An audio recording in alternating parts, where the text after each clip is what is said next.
Student, in the earlier video of Polytrichum, we studied the structure of gametophyte, internal structure of rhizome, main axis and leaf.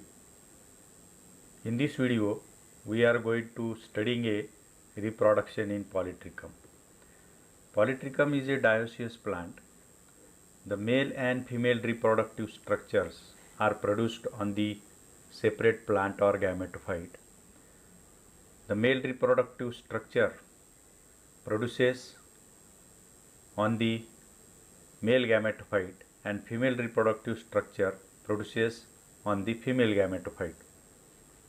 The male reproductive structure antheridia produced at the tip of the male plant and female reproductive structure, that is archegonia, produced at the tip of the female plant. The antheridia are produced at the tip. It is surrounded by a leaves. That leaves are called as a pericytial leaves. The pericytial leaves are short. They are pink or rose color and forms a cluster or rosette at the tip of the male plant. And that rosette or cluster resembles or looks like a short flower. Antheridia is present in that flower-like structure in a cluster or group at the base of pericytial leaf. In between the antheridia, there are many sterile structures are present. That sterile structures are called as a paraphyses. A mature antheridium is a stalked having a multicellular stalk and club shaped structure. It has a single layer jacket, and inside that single layer jacket there are androgonial cell. These androgonial cell at the time of maturity or at the time of fertilization produces the biflagellate antherozoids. You can see the figure in the slide. At the extreme left there is a male gametophyte, and at the tip of that male gametophyte you will see a cluster of leaves that looks like a flower.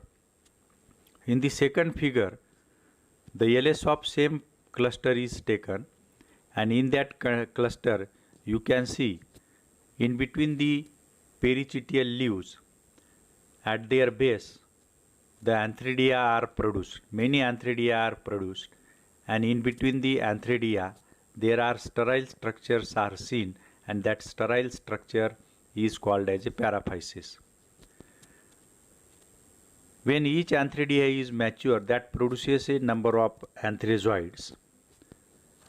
Each antherozoid is biflagellate in nature, and after liberation this antherozoids reaches to the female gametophyte. This is what about the structure of male gametophyte in the Polytrichum. Like a male gametophyte, the female gametophyte in Polytrichum also develops on the female plant. Similar way, at the tip of female plant you will see a cluster of pericytial leaves, and like a male gamete, that cluster of pericytial leaves in female gamete also appears like a flower.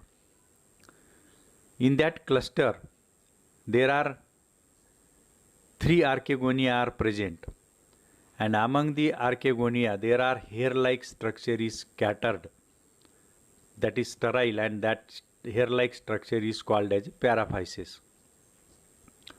The mature archegonia is a stalked structure, have a vertical row of neck canal cell, several ventral canal cell, and venter and egg. You can see the figure. The first figure is a structure of female gametophyte. At the tip there is a flower-like structure at which the archegonia are produced. The second figure showing the LS of that archegonial head. You can see there are pericytial leaves, and at the base of pericytial leaves the archegonia are seen produced, and intermingly in between the each archegonia there are sterile elongated structure is present called as a paraphysis. The mature archegonium having a multicellular stalk that is embedded in the gametophyte. Above that multicellular stalk there is a solan venter, and inside that solan venter you will see a single egg is present. Above the egg there are ventral canal cell and neck canal cell forms a elongated tube like structure, and at the tip there are apical cell. This is what a female gametophyte. So in this way, in Polytrichum, the male and female gametophyte are produces the antheridia and archegonia. Once these structures are produced, then in the sexual reproduction, the next step is undertake or involve, that is a fertilization. For fertilization, water is necessary for a polytrichum or all the bryophyte. At the time of fertilization, the sex organ, that is a antheridia, get dehisces, and the antherozoids are come out in the water, and by swimming and by chemotactic interaction the antherozoids are reaches to the female gametophyte or archegonia. In the archegonia, the ventral canal cell and neck canal cell dissolve and form a mucilage. This mucilage exert a pressure, and the neck of archegonia opens out. The mucilage come out of the neck, and at the same time the sperms are reached to the archegonial head by rainwater. They are attracted towards the archegonia, and one of the sperm swim down the open neck and reaches to the base or venter. In the base or venter there is a egg is present. The antherozoid reaches near to the egg and fuses with a egg, and the process of fertilization is carried out. The haploid egg is get fertilized and becomes a diploid, and that fertilized egg forms a oospore. The oospore is a first stage of sporophytic generation in the Polytrichum. After fertilization, the oospore undergoes the further divisions, and that forms a embryo. This embryo germinates, and the sporophytic structure or sporogonium or sporophyte of Polytrichum is developed. That's why we see a elongated stalked structure at the end of the season. That is what a sporophyte. This sporophyte is remain attached with a female plant. It may also called as a sporogonium. The mature sporophyte or sporogonium in Polytrichum differentiated into the structure like a fruit seta and capsule. You can see the figure at left side, that is a LS of capsule or sporophyte or sporogonium. There is a cap like structure is covered over the sporophyte. That cap like structure is called as a calyptra. At the base there is a multicellular seta. This seta is embedded, or this seta is remain attached with the elongated stalk, and that stalk is remain embedded at the tip of the female plant. At the center of the sporophyte or sporogonium there is a rows of cells 4 to 5 rows of vertical cells are there, and that forms a central stand of sporophyte that is called as columella. Along the side of this columella, you will see the inner air spaces, and at the both side of inner air spaces, there you will see a spore sac. That spore sac contains a sporogenous cells. Again, outside the spore sac, along the both side, you will see a outer air spaces, and next to outer air spaces along the both side, you will see a capsule wall. Capsule is surrounded by a multicellular wall. At the tip of the capsule or sporophyte, there is a epiphragm. That epiphragm having a peristome's teeth, and upper cap-like structure is there that is called as a operculum. These structures help to dehiscence of the spore. The foot of a sporophyte is buried deep in the tissue of gametophyte. They are absorptive in function, consist of a thin-walled narrow cell containing dense cytoplasm. Above foot there is a seta. Seta is a several inches long, carries the capsule high into the air. It also conducts water and food. It consists of a epidermis, cortex and central conducting stank. The capsule, the upper part of capsule is differentiated into the three regions: apophysis, theca and operculum. Apophysis is a lower part of capsule. It consists with the seta.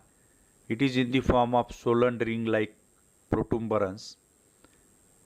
Its cells are thin-walled, green, loosely arranged. The apophysis is the main photosynthetic region of the capsule. Then theca. It is the middle part of the capsule. It is a four-lobed. Its wall is several layers. The outermost layer is epidermis. Trabeculae are the air spaces present inside the wall layer. These spaces have a filament of thin-walled elongated cell containing chloroplast. Outer sporosac wall is present internal to outer trabeculae spaces. This is followed by a spore sac proper. Then two-layered inner spore sac wall is present. Then inner trabeculae air spaces are present. In the center is occupied by a solid columella. All the sporogenous cells are fertile and form a spores after reduction division in the spore sac. The operculum of a sporophyte is the uppermost part of capsule, conical, covered by a cap called as a calyptra.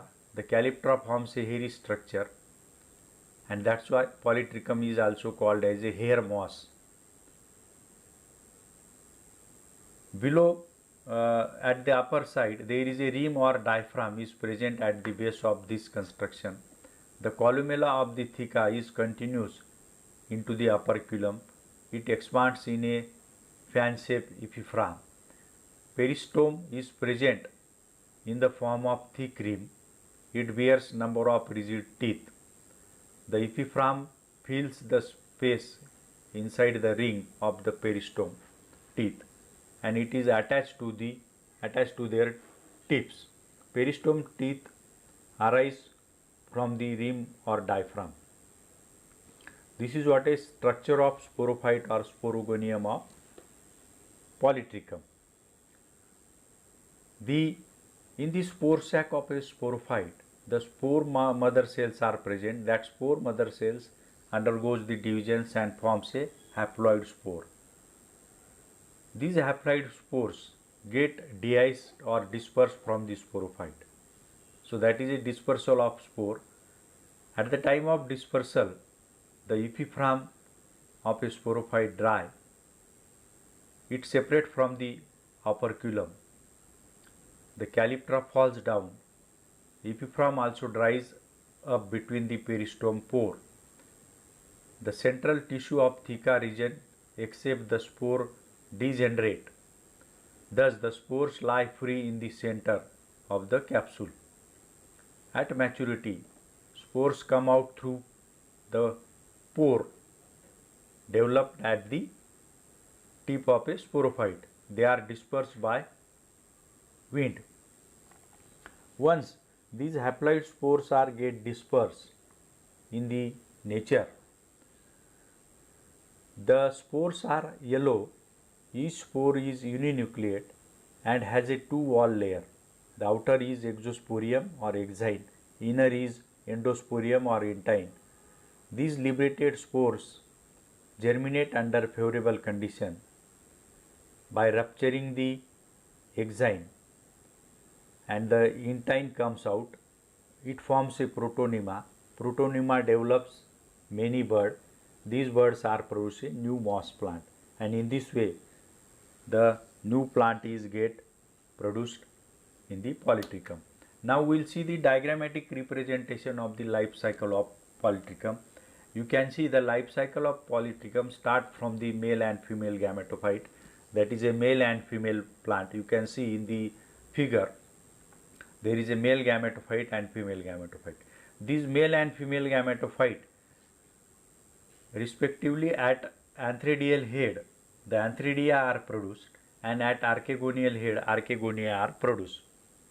The antheridia produces the biflagellate antherozoids or sperm. Archegonia develops a egg. The sperms fertilize the egg during the fertilization. The product of fertilization results a formation of oospore or diploid embryo. That is a beginning of the sporophytic generation. This embryo is get germinate, and the embryo get germinates, and that forms a sporophyte. The sporophyte possesses the spore mother cell, that is also called as a sporangium. The sporophyte at maturity get raised on the elongated stalk. The sporophyte is also called as a capsule. The capsule has a outer wall, inner air spaces, outer air spaces, and two spore sac, and centrally there is columella. The structure of capsule we already seen. In this capsule, the spores are produced in the spore sac from the spore mother cell by reduction division. The spores, haploid spores, are get dehisced by the dehiscence of sporophyte and come out in the environment. Each spore is spherical haploid with a bivalved structure, exosporium and endosporium. During favorable conditions, each spore is germinate and they form a protonema. That protonema further grows, and respectively they may either form a male gametophyte or female gametophyte. That is what a haploid in structure. In this way, the polytrichum completes their life cycle. The most of the haploid gametophytic generation is seen dominant, and that's why the life cycle is haplodiploidy. You can see these diagrams are showing the clear about the life cycle of polytrichum. How the polytrichum completes their life cycle. The gametophyte are haploid, whereas the sporophytic generation is a diploid, and in this way the polytrichum completes their life cycle in the nature.